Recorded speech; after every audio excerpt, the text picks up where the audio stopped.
परिवार। हर रात की तरह आज भी मैं देर रात घर पहुंचा। हमेशा से कोई भी गलत आदत न होने के कारण कॉलोनी में कोई भी मुझे देर रात आने पर गलत नज़रों से नहीं देखता था।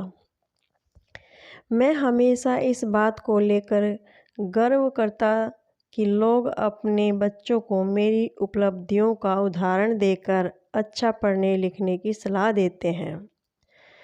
खैर, यही सब सोचते हुए मैंने अपनी चाबी से घर का दरवाज़ा खोला।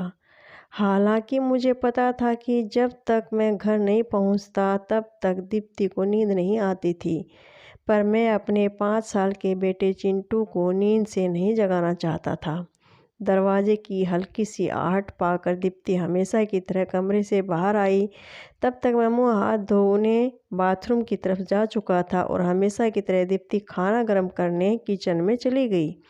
हर रोज़ ऐसा ही होता था। सुबह घर से निकलने के बाद हमारी मुलाकात रात को खाने पर ही होती थी। दीप्ति को इस तरह की जीवन शैली से कोई प्रॉब्लम नहीं थी। एक हाई क्लास सोसाइटी में अपनी साख बनाने के लिए हर किसी को इस हद तक की मेहनत करनी ही पड़ती थी। चिंटू सो गया। खाना खाते हुए मैंने दीप्ति से पूछा, हाँ, काफ़ी देर से आपका इंतज़ार कर रहा था, लेकिन फिर इंतज़ार करते करते ही सो गया, दीप्ति ने शिकायत भरे लहजे में कहा। लेकिन हर बार की तरह मैंने मुस्कुराकर बात को टाल दिया। अगली सुबह रात को देर से सोने के कारण हर रोज़ मैं सुबह देर से ही उठता था, लेकिन जब तक मैं उठता तब तक चिंटू स्कूल चला जाता था। चिंटू की हमेशा शिकायत रहती थी कि उसे कभी बाहर घुमाने नहीं ले जाता और शायद इसी बात को लेकर वो मुझसे नाराज़ भी था। हमेशा की तरह मैंने उठकर दीप्ति को आवाज़ लगाई और बाथरूम में घुस गया। थोड़ी देर में ही दीप्ति नहाने के लिए गर्म पानी ले आई। तुम नहीं होती तो मेरा क्या होता। हमेशा की तरह मैंने पानी की बाल्टी लेते हुए अपना घिसा पिटा डायलॉग मारा और हमेशा की तरह ही दीप्ति मुस्कुराते हुए खाने की तैयारी करने किचन में चली गई। खैर, ऑफिस के लिए तैयार होकर जब मैं डाइनिंग टेबल पर आया तो चिंटू मुंह फैलाए बैठा था। क्या बात है जनाब, आज स्कूल नहीं गए? मैंने प्यार से चिंटू के बालों में पर हाथ घुमाते हुए बोला। आज संडे है, चिंटू ने गुस्से भरी आवाज़ से कहा।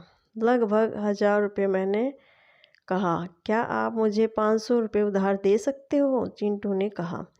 लेकिन तुम्हें पैसे क्यों चाहिए? मैंने थोड़ा गंभीर होते हुए पूछा। मुझे चाहिए, चिंटू ने बनावटी मुंह बनाते हुए कहा।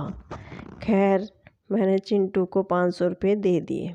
चिंटू उठा और अंदर से अपने गुल्लक ले आया और चिंटू ने अपने गुल्लक से 500 रुपये निकाल कर 1000 रुपये मेरे हाथ में रखते हुए कहा, क्या आप कल मुझे आपका 1 घंटा दे सकते हैं? मुझे आपके साथ बैठकर खाना खाना है। बहुत बिगाड़ रखा है तुम्हारी माँ ने तुम्हें। चिंटू की इस हरकत पर मैंने गुस्से से चिंटू को एक थप्पड़ लगाते हुए कहा। आज ऑफिस जाते हुए मेरे मन में बस यही आ रहा था। सोच रहा था कि इस भागदौड़ भरी ज़िंदगी में क्या सब कुछ खरीदा जा सकता है। हालांकि मैं भी तो चिंटू को यही सिखा रहा था। कहानी का तर्क यही है कि परिवार के लिए पैसा कमाने की चाह में हम परिवार को समय देना ही भूल जाते हैं। ज़िंदगी में सबके बीच में तालमेल बिठाकर चलना ही समझदारी है। दोस्तों, कैसी लगी आपको मेरी स्टोरी? प्लीज़ कमेंट में ज़रूर बताएं। मिलते हैं जल्दी ही नेक्स्ट वीडियो में नेक्स्ट स्टोरी के साथ। तब तक के लिए थैंक यू।